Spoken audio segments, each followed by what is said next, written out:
Up the Daybreaker. Traditionally, this famous event on the rally calendar used to start in the wee small hours. Fortunately, now daylight prevails and the field headed over to the Wairarapa for the morning stages.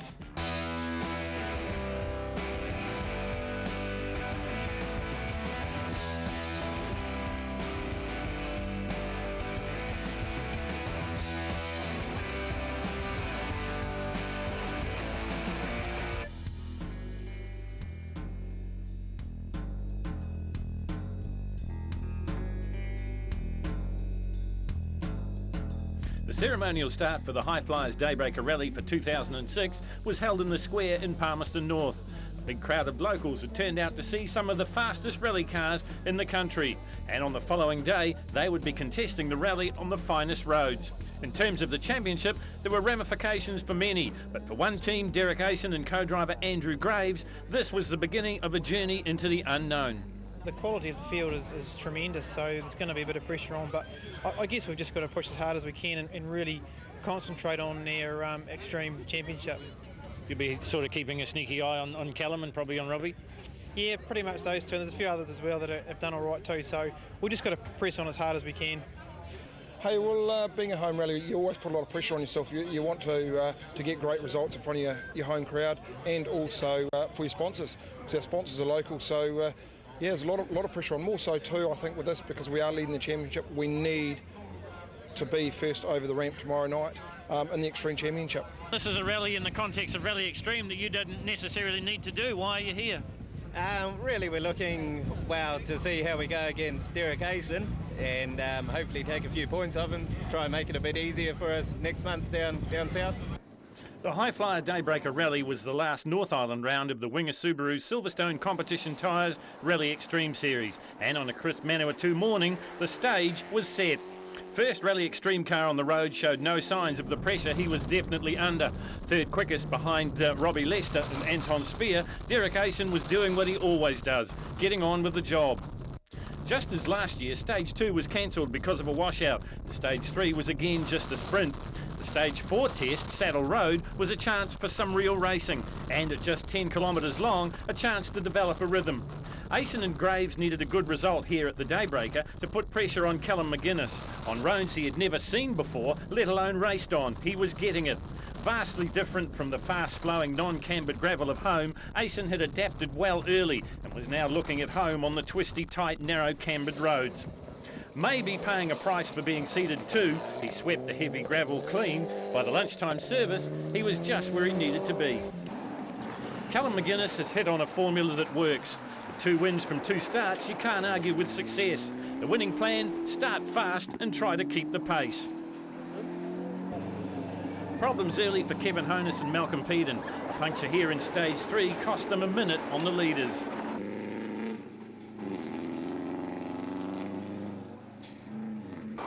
As the morning stages continued, they got back their speed, but the damage had been done. Back in his trusty Transland Subaru after leasing a Mitsubishi in Wairarapa, the Waikato combo were finally coming good.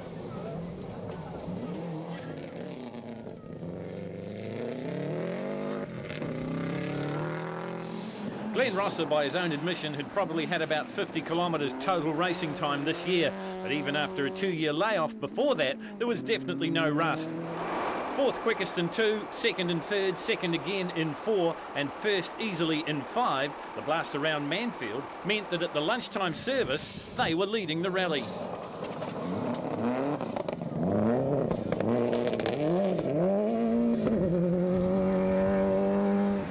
Seated 8th and on home roads definitely had his advantages for local hero Robbie Lester. The points leader going into this, the final North Island round of Rally Extreme, all he and co-driver Steve Smith could hope for was to improve their North Island points haul. Unlike nearly all the other Extreme competitors from the North Island, they had already done their South Island round, the Rally of Southland, where he finished 3rd. They had left no stone unturned in their preparation, flying in some special tarmac suspension for stages 4 and 5, and also a secret weapon, Big Kev from Possumborn Motorsport, to service the car. Had all the work been worth it? Well, you be the judge. At service at lunchtime, they were 7th, 33 seconds off the pace.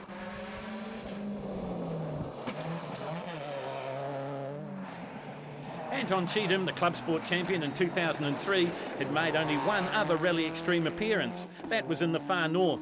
That was with Sam Murray as his co-driver. This time he had Cam Ward. Sam, the defending Daybreaker champion, was competing. The Geartech Fram Subaru was 6th at lunch, 3 seconds ahead of good mate Leicester.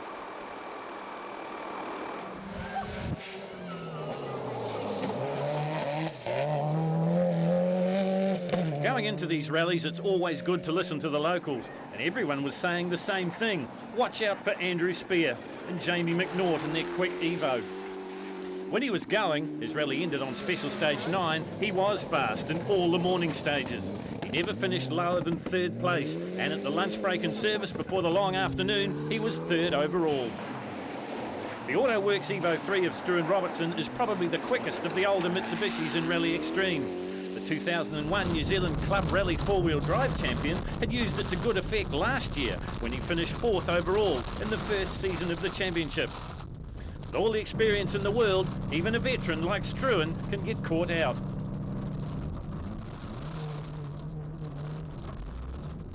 These pictures from the AutoWorks Mitsubishi shows you just what the Daybreaker roads are like.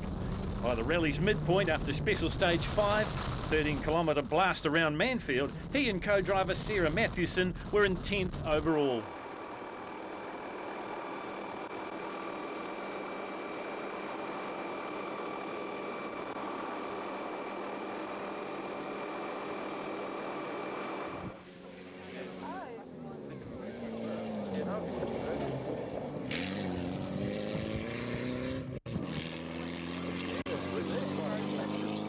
One of the older cars in the field, but one of the most powerful, was the Mitsubishi Galant VR4 of Peter and Kathleen Clendon.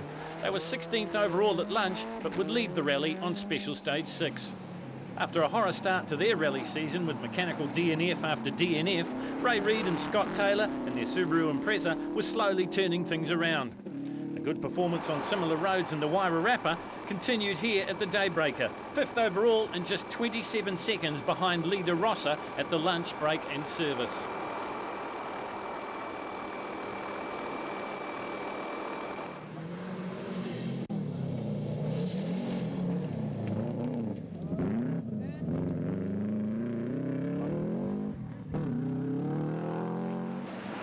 Malcolm Stewart had flown his own car to Perth for a rally in Australia and was leasing a Taylor Motorsport Mitsubishi here in the High Flyers Daybreaker. Gone too was regular co-driver Mike Fletcher, replaced by young Erin Kyle, a standout at the recently held Motorsport Academy course at Otago. Car problems had slowed him at his South Island rally, the Autosport Rally of Canterbury, and he was taking a while to get to grips with the lease car here, 8th at the midpoint.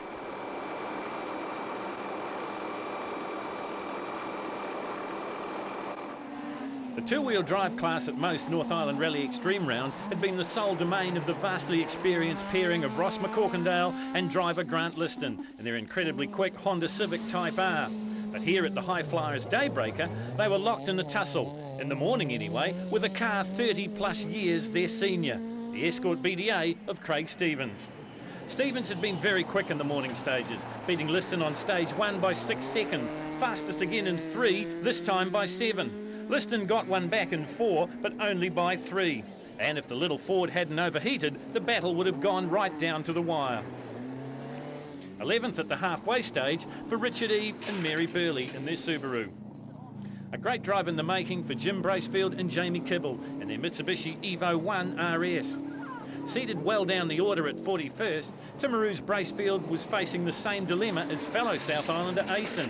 He too had never rallied on North Island roads. Whilst Asen had 6 years of experience to call on, for Bracefield, this was just his 4th rally in the car. They stormed through the field, no doubt taking advantage of the by now swept roads, posting top 10 stage times all morning to be 15th at the lunch and service after the blast around Manfield. His Verticon Mitsubishi, a car that is 14 years old, typifying what the Subaru Silverstone Competition Tyres Rally Extreme is all about.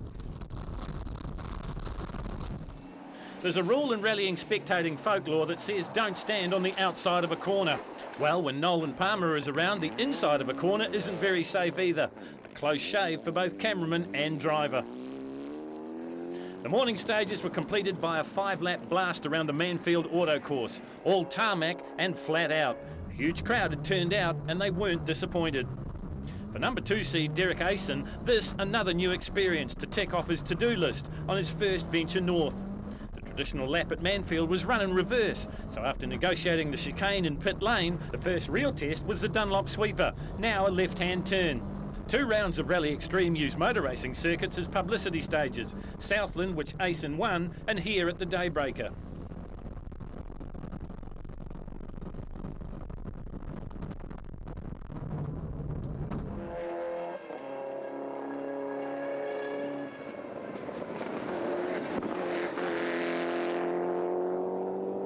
Also very quick through their 5 laps at Manfield, Callum McGuinness and Linda Lachlan in their Milk Bar sponsored Mitsubishi Evo 6. They were 6th equal with Asen.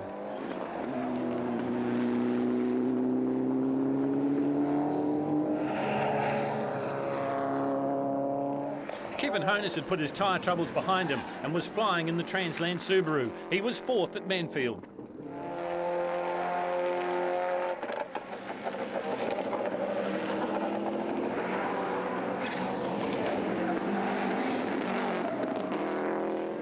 But there was no one faster than Glenn Rosser and Ivan Udy. They won the stage by completing the 13.45 kilometre 5-lap test in 6 minutes 46 seconds to extend their rally lead. With stage 4 being an all-tarmac affair as well, the serious teams had changed their tyres before starting. Robbie Lester had swapped all 4 shocks to the latest tarmac suspension in his Norwood Subaru.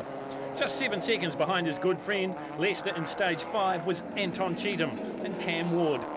They stopped the clocks at 6 minutes 57 seconds for 5th. Ray Reid and Scott Taylor were 2 spots higher in 3rd in 6 minutes and 52 seconds.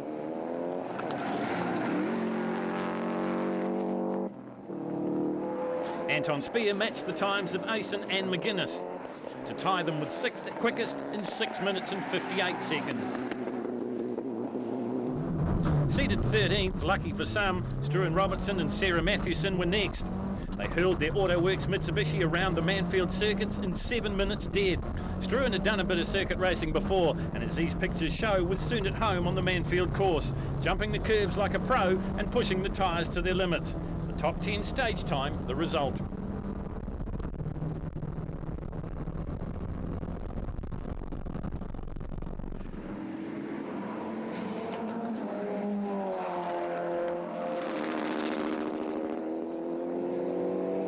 Next car on the road was car 14, the Clendons. Peter and Kathleen struck problems here, their times blowing out to over 8 minutes. Their rally would end on the next stage.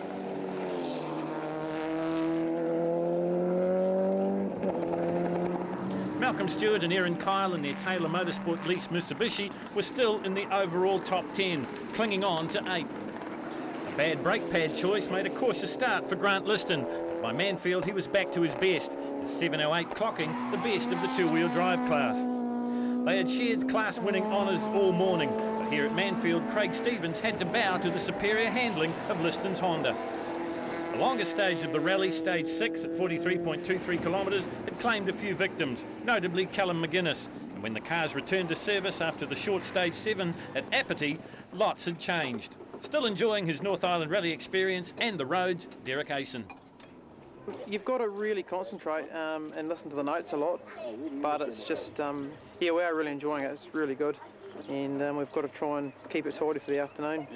A small problem in stage 4 cost Robbie Lester valuable time. Time he clawed back in 6th. Now he was dicing for the rally lead.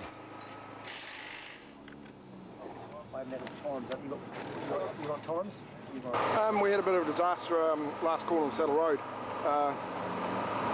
It was four right Titans, and we just came into it far too quick and went out through the fence and lost about 40 seconds. But the long stage, we hauled 40 odd back on everyone, so it's brought us back up into contention again. So we're back playing the game.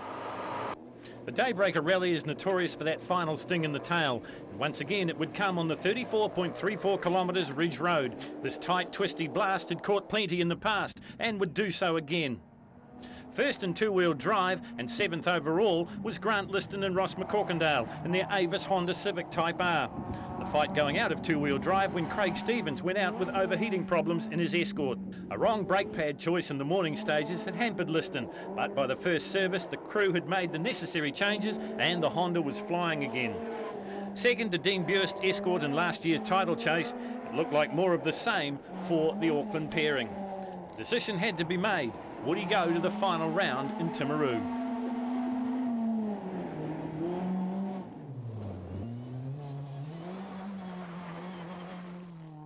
Yeah, it's been a great day. We've had a really good tussle with Craig Stevens and Jason World, who's not in a Rally Extreme, but Craig once again he seems to make a habit of beating us early on, and then we managed to get on top of him as the day progresses.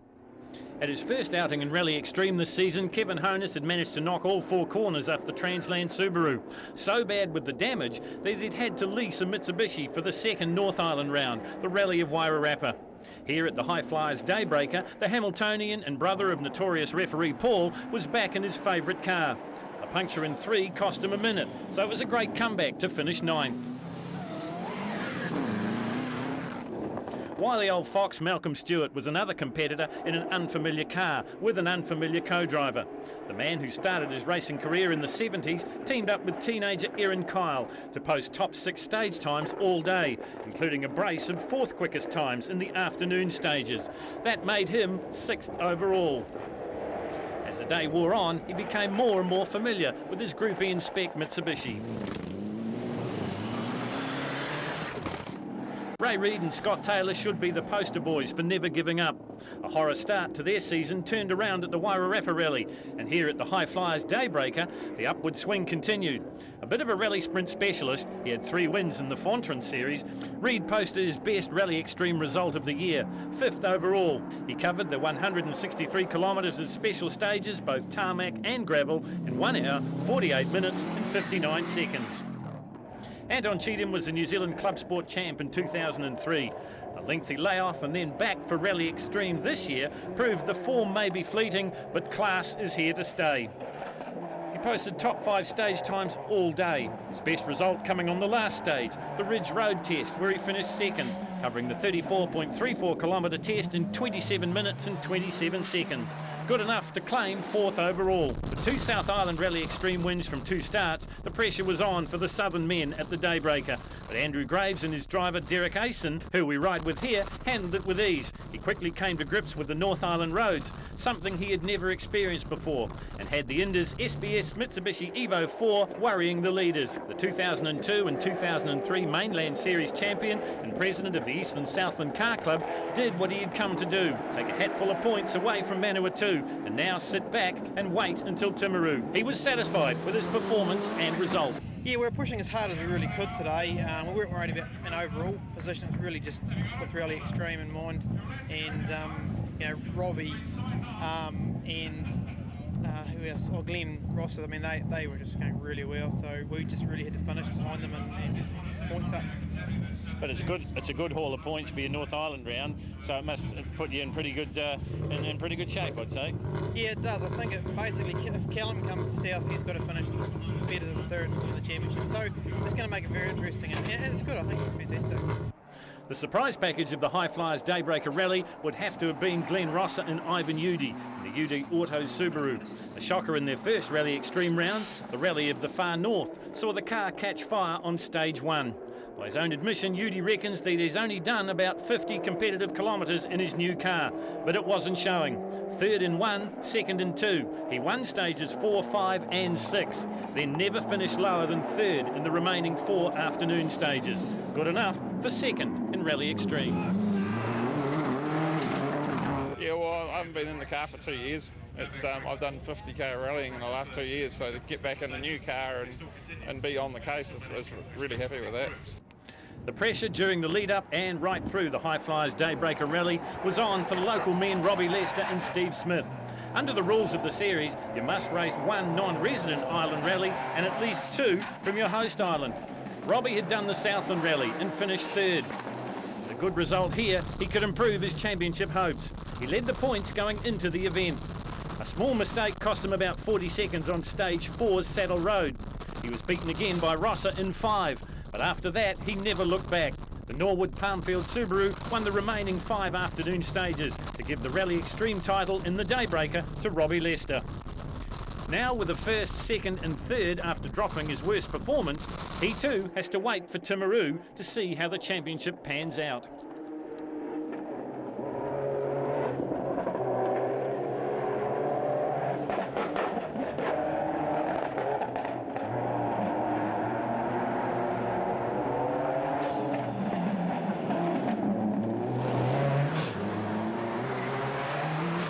Made the work pretty hard for ourselves, obviously going out through the fence, but hey, we've had a great afternoon and come home with a good result. And where does that put you now? I mean, you can drop your worst performance here in the North Island. You've got a first and extreme today, so that's your best performance of the season. Yeah, I think there's been a bit of a change in the rules, but I need to get this clarified. But the North Islander that had maximum points, this ended up gaining the entry to Rally New Zealand. So we've just got to work on that now just to find out if that's exactly the case. So if we have a look at the overall results, Robbie Lester claims the Daybreaker Rally from Glenn Rosser and Derek Aston, whilst in the two-wheel drive, it's Grant Liston and Ross McCorkindale. Rallying and motorsport in general is all about entertaining yourself and the spectators, and as the big crowd at Manfield will attest, entertainment doesn't get better than Andrew Hawkswood on rally tyres on tarmac. This is exuberance at its best.